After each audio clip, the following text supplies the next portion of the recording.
Pronti? 1, 2, 3. Convalidato il segnale con Cenerentola Leo veloce a portarsi al comando nei confronti di Banca Italia San Numero che 7, Azzurra Tab, cerca squalificato. di sistemarsi in seconda posizione, operazione che non riesce ancora per l'inserimento di Edin Deidaltri che tiene la posizione, quindi Banca Italia San insiste nella sua progressione, va su Cenerentola Leo che però evidentemente intende correre al comando e così in seconda pariglia c'è Stelle Matto, mentre è partito bene dal seconda fila in Noir Treb che figura in terza posizione lungo la corda. Se ne vanno i primi 400 in un veloce 32 con Cenerentola Leo che continua a guidare a buona andatura. In seconda posizione Edin Deidaltri, all'esterno è rimasta Banca Italia San 600 in 46,1.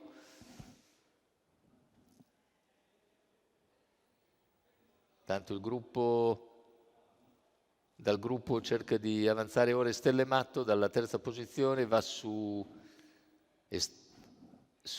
Cenerentola Leo,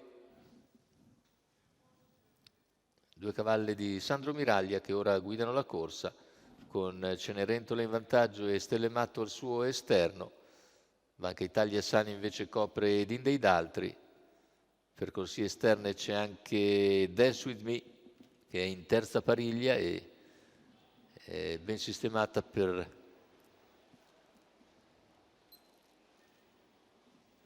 venire via e infatti esce a poco meno di un giro dalla conclusione. In terza ruota si porta sulla coppia di testa in poche battute e quando siamo ai 600 finali mette in campo un parziale notevole per sopravanzare tutti, andare su Cenerentola Leo e sbarazzarsene già 500 dalla conclusione. Passa in vantaggio Dance With Me, prende netto margine.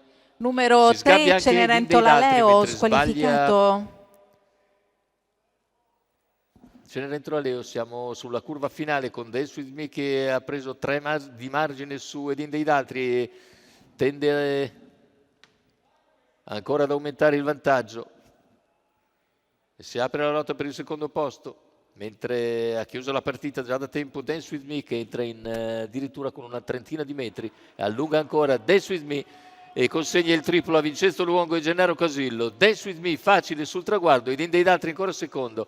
Per il terzo è il numero 8 Esmeralda Griff che riesce a prevalere sugli avversari. 1.16.7 ragguaglio conclusivo da tarare ovviamente perché preso dallo start.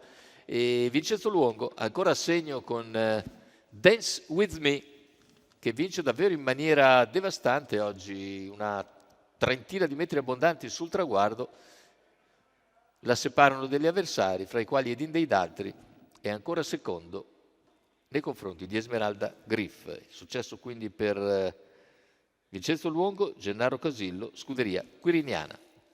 È tutto per questo convegno di corse, l'appuntamento è domenica prossima.